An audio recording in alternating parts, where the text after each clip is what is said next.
घर में। अरे मोरी बहनी, ये हमरे देवरानी देखा कौन कपड़ा पहन रहे हैं।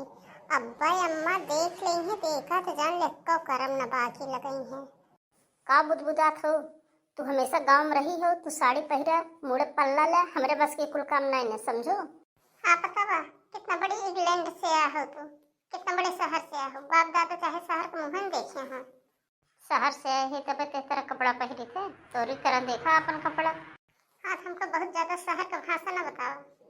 हमारा बाप बाहर रहा था, महतारी बाहर रहती, हम हमेशा शहर में रही है। लेकिन ससुराल का जो पोशाक है ओका ससुराल में पहन जात, मैं के जो पोशाक होगा मैं के पहन जात, समझो। संस्कार एक पैसे में न चले हैं हमका पढ़ावा।